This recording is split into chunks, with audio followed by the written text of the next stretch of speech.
नमस्कार दोस्तों, आज बात करेंगे मोदी जी का संघ मैनेजमेंट के बारे में। जी हां, संघ मैनेजमेंट। आज के एपिसोड का नाम संघ मैनेजमेंट क्यों रखा है आपको पता चल जाएगा। आप बस आगे हमारे साथ चलते रहिए।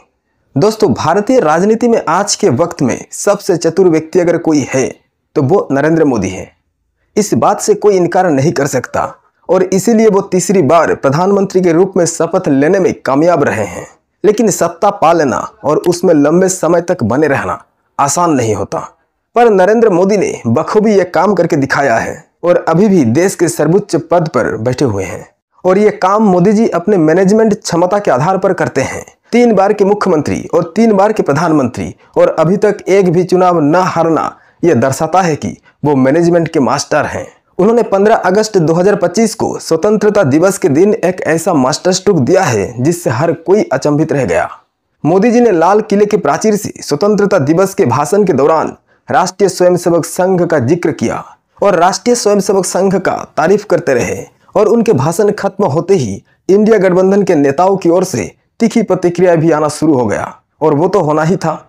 लेकिन बात यह है कि उन्होंने राष्ट्रीय स्वयंसेवक संघ के जिक्र किया ही क्यों, और यह घटना देश में पहली बार हुआ कि कोई प्रधानमंत्री स्वतंत्रता दिवस के दिन लाल किले से राष्ट्रीय स्वयंसेवक संघ का जिक्र कर रहा हो।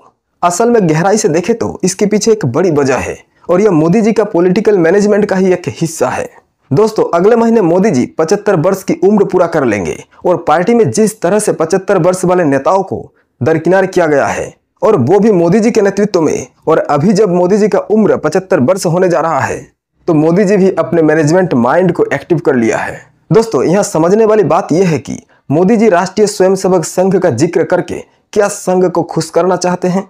दरअसल बात यह है कि वो किसी को खुश करना नहीं चाहते, वो प्रेशर पॉलिटिक्स कर रहे हैं। पहले इस फोटो को देखिए। ये फोटो ज्यादा दिन पुराना नहीं है, जाति जनगणना घोषणा की कुछ ही दिन पहले की है। मोदी जी मोहन भागवत से मुलाकात किए थे और इस मुलाकात में मोदी जी मोहन भागवत से ये पूछने नहीं गए थे कि जाति जनगणना करानी है या नहीं। मोदी जी बताने गए थे कि जाति जनगणना सरकार कराएगी, क्योंकि देश में जाति जनगणना को लेकर स्थिति ठीक नहीं है। अगर मोदी जी जाकर मोहन भागवत से कहते हैं कि जाति जनगणना करानी है या नहीं, मोहन भागवत कहते हैं जाति जनगणना की कोई जरूरत नहीं है, जातियों में बटे समाज देश के लिए खतरा है, इसलिए अपने सिद्धांतों से हटेंगे नहीं। और वैसे भी याद कीजिए, जाति जनगणना को लेकर भाजपा और संघ एक साथ विरोध किया करते थे, लेकिन अचानक से मोदी जी को लगा जाति जनगणना करानी है और सारे सिद्धांत और विचारों को छोड़कर जाति जनगणना घोषणा कर दिया जाता है, और इसके बारे में पार्टी के अन्य नेताओं को पूछा भी नहीं गया। अब आप सोचिए, Modi ji indirect pressure create करके कैसे अपने काम को अंजाम देते हैं। यहाँ नितिन गडकरी का वो बयान याद कीजिए। एक कार्यक्रम के दौरान कहा था कि जो जात की बात करेगा उसे लात मारूंगा। नितिन गडकरी के इस कड़ा रुख को भी हल्का कर दिया। नितिन को समझा दिया कि आपका कड़ा रुख से कुछ नहीं आता जाता। अब आप सोचिए, Modi ji indirect pressure create करके कैसे अपने काम को अंजाम देते हैं। जाति जनगणना के लिए संघ भी राजी हो गया और नितिन गडकरी भी चुप हो गए। और ऐसा सोचने की जरूरत भी नहीं है कि जाति जनगणना संघ ने करवाया है। अगर यह संघ का फैसला होता तो नितिन गडकरी उस तरह से जाति जनगणना के विरुद्ध में बयान न दिया करते। और 15 अगस्त के भाषण भी इसी इनडायरेक्ट प्रेशर पॉलिटिक्स का हिस्सा है। अपने भाषण में आरएसएस का जिक्र करना असल में मोहन भागवत को खुश करना नहीं है। वो साधारण जो स्वयंसेवक हैं पूरे देश में, उनको खुश करना चाहते हैं, ताकि स्वयंसेवक ये बात कहे कि पहली बार लाल किले से स्वयंसेवकों का नाम लिया गया है, वो भी मोदी जी के द्वारा, अर्थात प्रधानमंत्री के द्वारा। यह स्वयंसेवकों के लिए गर्व का विषय हो सकता है और इससे मोदी जी को डायरेक्ट फायदा मिलने वाला है।